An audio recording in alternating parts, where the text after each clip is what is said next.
On today's show, it's time for the Big Ten to get on the same page when it comes to name, image, and likeness.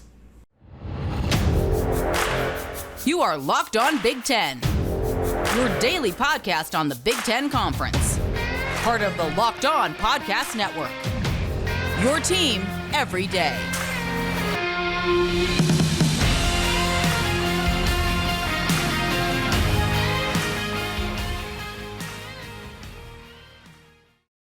Hey there, you're tuned in to Locked On Big Ten. Everything you need to know about the conference every day. I'm your host, Nate Dickinson. Coming up on today's show, we're going to get into everything that Tony Petitti said in his opening press conference and also talk about why he needs to make sure that everyone in the Big Ten is at the very least together in the message on NIL. We'll start off with that, but first, thank you for making Locked On Big Ten your first listen every single weekday. We are free and available wherever you get your podcasts and on YouTube. Be sure to search us at Locked On Big Ten. 10 at the end when you're typing it out, not TEN. And that's available, again, wherever you get your podcasts on YouTube, and it's our Twitter handle as well. Once again, I'm Nate Dickinson at Nate with Sports, and let's dive into what I'm talking about here with NIL. And the reason why this conversation is had now is because we had a coach from the Big Ten say something just not ridiculous to just go out and say and put your name on right now. Mike Locksley, the head coach over at Maryland, he said that he wants a cap on the NIL as some sort of like salary cap for college sports. Here's what he officially said to RJ Young of Fox Sports, and I quote, "We signed a $1 billion TV deal in the Big Ten. Let's take $25 million out of that and give it to every school and say that's your salary cap. That's what you recruit with. You manage it how you see fit," which is very similar to what the NFL does with their salary cap. He goes on to say, "I'd like to see us go to that salary cap where everybody has the same money to pay a player and we don't have these big gaps between the haves and the have-nots. Let's really see what college football's all about when we're playing all the same type of restrictions and the same type of resources." First off, let's talk about the obvious thing. There is no way, and there will never be and never has been, or at least hasn't been for a very long time, a level playing field when it comes to college athletics. Michigan, Ohio State, Alabama, Georgia, Florida State, Clemson, those schools get it better. They have better facilities, they have better recruiting tactics, they have more money to spend on NIL. So the argument that you're trying to keep things fair, in my opinion, is an outdated one. It was an outdated one when it was working, to be honest, because even a decade ago when we were talking about, we can't pay the players because then that leads to unfair competition, it was already unfair. Nobody is going into a recruiting session thinking that a team playing in the middle of nowhere has any sort of chance to recruit with the likes of Notre Dame. That's not the way that this sport works. So if you're going to make that kind of an argument, it's ridiculous. But that's not really what I want to talk about, what Locksley's saying. What I want to talk about is why, even with a new commissioner now chosen, and while he hasn't officially taken office yet, he is there in Tony Petitti, why there are still voices in the Big Ten speaking out on their own. And even if he's just being honest and saying what he actually feels, why is it that these people don't get that it's not the right thing to say? I don't care what Mike Locksley thinks about players getting paid. I don't care what he thinks about what the future of NIL should be. All I care about is that he makes the Big Ten look good, and that he makes recruiting easier for himself and other Big Ten teams. Saying you want to put a limit on the NIL right now is not the way to make high school athletes want to come to your school, want to come into your conference. Because while Mike Locksley does not speak for the entire Big Ten, the kind of policies that would be put in place to reduce or limit NIL could very easily be done on a conference level. So when Mike Locksley is saying this, he's not speaking for the entire conference. But if I'm a high school player going into a potential Big Ten school, I have to understand that it could be the Big Ten that's instituting these NIL rules. And there's a Big Ten coach just talking about, hey, we're going to limit how much money you can make. While, by the way, every other conference is entirely fine with you getting your PAG as easily and as big as you can. It's stupid to do this way. And it's why you have a commissioner who is supposed to be that voice for the conference in things like this. If Mike Locksley wants this to happen, very good, fine. Say it to Tony Petitti. Say it to the officials at your school, and then have them bring it to Tony Petitti. Do not say it to RJ Young of Fox Sports, no discredit to him, doing a good job just getting quotes and making news. But if you're trying to defend the Big Ten here, you can't just let any old-fashioned football coach throw out any outdated idea that he still believes out there. In this case, the idea that we should be at least even talking about capping NIL right now. If that's what you want to do, fine. But getting recruits to campus is what's most important, and talking about capping NIL in a public forum is not the place to do it if you want the Big Ten to get the recruits. Tony Petitti's number one job going into this thing, as I've said, is to be the voice for the Big Ten and make it clear what the message is. Along with that is the ability to take that voice away from some of the people that we've been hearing from. Because it's been 1 month the Big Ten wants to expand more in the Pac-12. The next month, no, we want to wait and see what actually happens elsewhere around the country. And we're not seriously looking at more expansion right now. It's been a changing message on a number of different topics, whether it be expansion, whether it be NIL, whether it be playoff expansion, any of it. There's been different Big Ten people saying different things, and Petitti needs to come in and get this message changed. But while he needs to, more than anything, be listening to the people who he has been hired by and giving them what they want in being the puppet for the Big Ten. If he wants to be someone who's actually leading things here and wants to be a little bit innovative and do things a little bit differently, stuff he talked about, which we'll get to later on in the show, the biggest thing I think he needs to do is get everybody on board with NIL. Because it's very clear that for some reason there are some people who are still very afraid of giving these athletes all the money they can get. And while there may at some point be restrictions put in place to limit that, I don't think the Big Ten should be the one leading the charge in that by any means. And while it's still the Wild West out here, you have to embrace it. And Tony Petitti has to be able to say that, hey, the Big Ten is fully supportive of you student athletes coming in and making your money. Because if he does not say that, the student athletes are just going to go somewhere else that is as supportive as they want them to be. So for Petitti, get everybody together. Get everybody agreeing on something.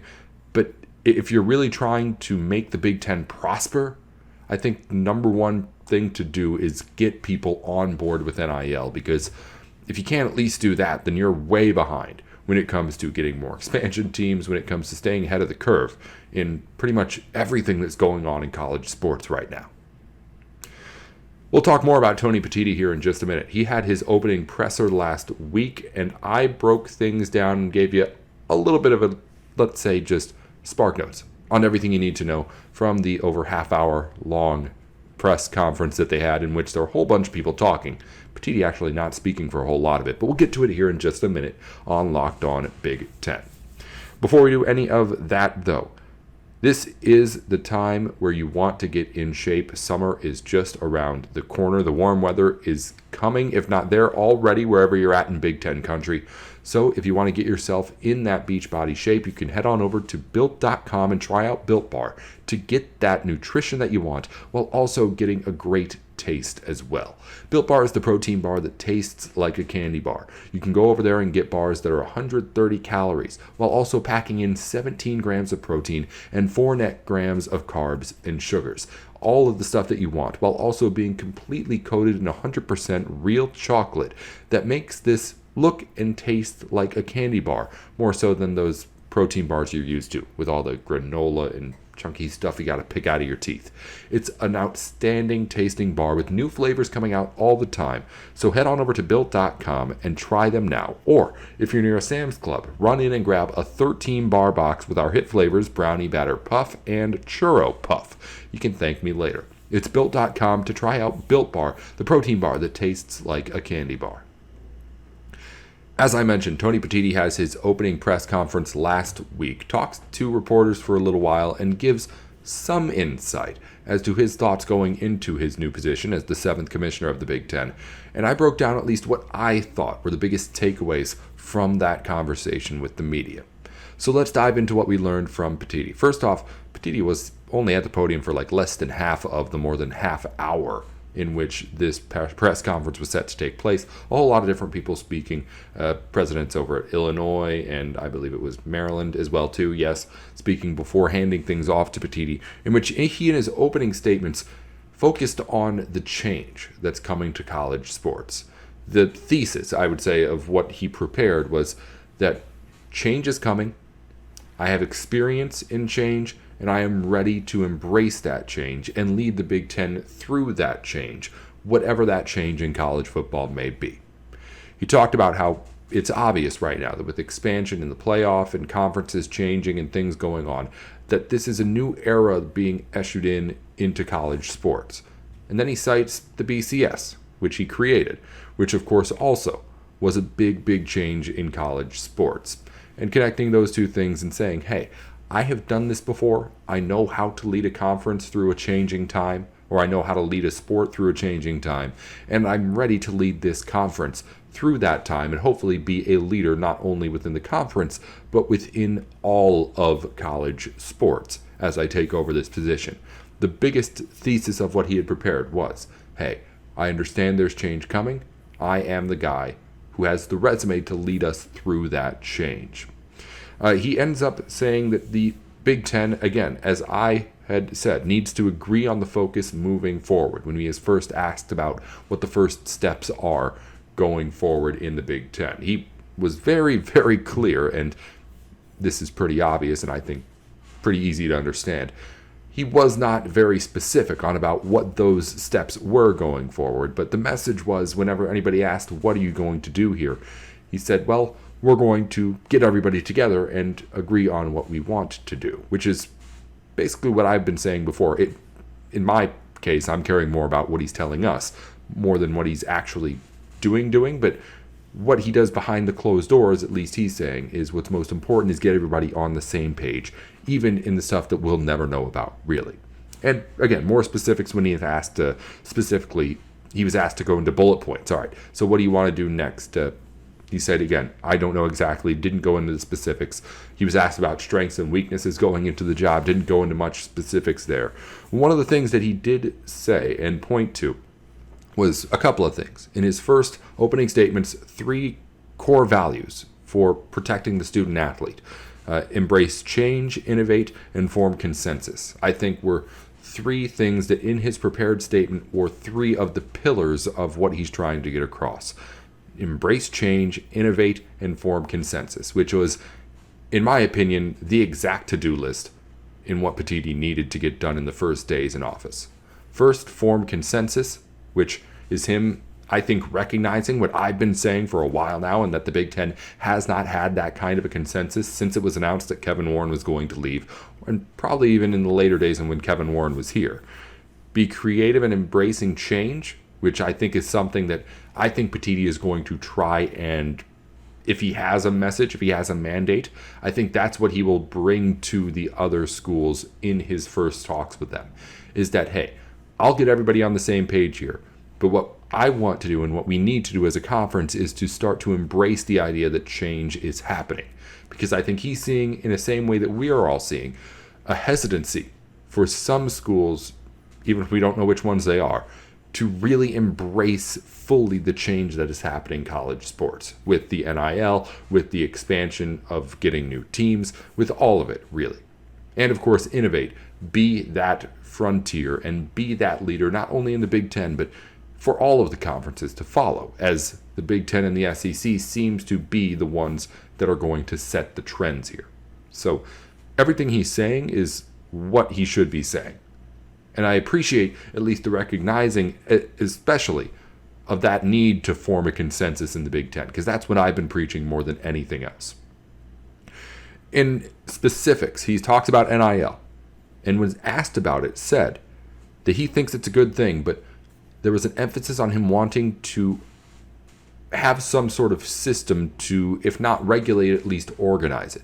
But he also emphasized that he didn't know necessarily if the Big Ten was what was supposed to be the center of that system.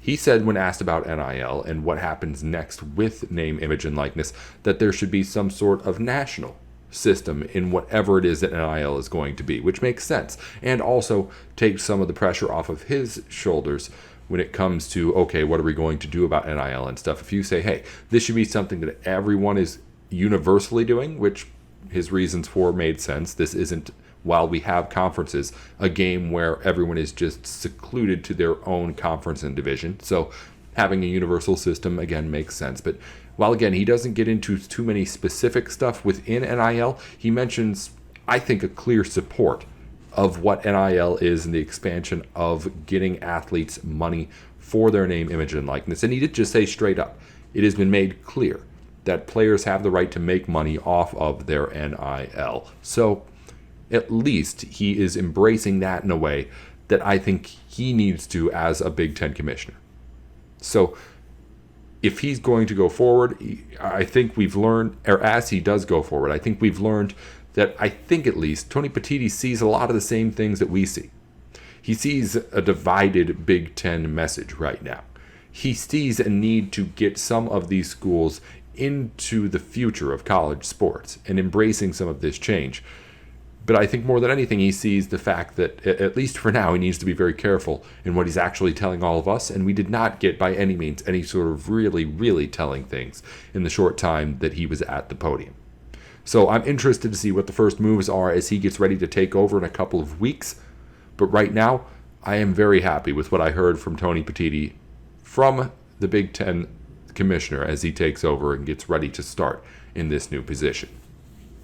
Let's wrap things up with news from around the Big Ten.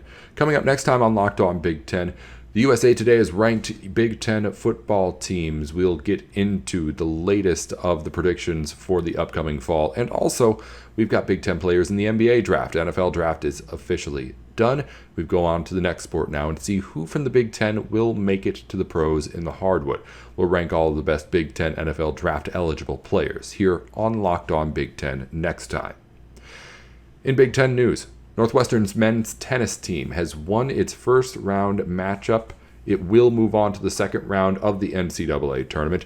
Also, Michigan and Maryland will play in the Big Ten lacrosse men's championship. That is tomorrow at 5:30 p.m. Eastern Time on Big Ten Network on Saturday if you want to watch it. Ohio State wide receiver Caleb Brown is in the transfer portal. We told you that before. Now he's picked a school. It's Iowa and the Hawkeyes, as Iowa picks up another Big Ten transfer. I'm liking kind of the revenge tour that we've got going on over at Iowa with Kirk Ferentz. Cade McNamara is there from Michigan. Caleb Brown heads there from Ohio State. Interesting stuff going on as the Big Ten gets some more rivalries through the transfer portal. And finally, we've got more going on in recruiting in the transfer portal again. Ben Bryant, quarterback, has committed to Northwestern, former Cincinnati QB. He comes to Northwestern and will compete, and a lot of people think win, the starting spot over the current starter, Ryan Helinski. That's all for Locked On Big Ten today. Once again, tune in next time for updates on the latest in predictions for the upcoming fall, this time from USA Today as they try to rank the Big Ten football teams. And also, we'll get into the NBA draft and which Big Ten players could be selected in the first and second rounds of the pro draft there. That's coming up next time here on Locked On Big Ten. Thanks for making us your first listen today. Be sure to tune in wherever you get your podcasts, on YouTube and on Twitter in between shows too, at Locked On Big Ten. 10 when you type it out, not TEN. I'm Nate Dickinson at Nate with Sports. We'll talk to you next time.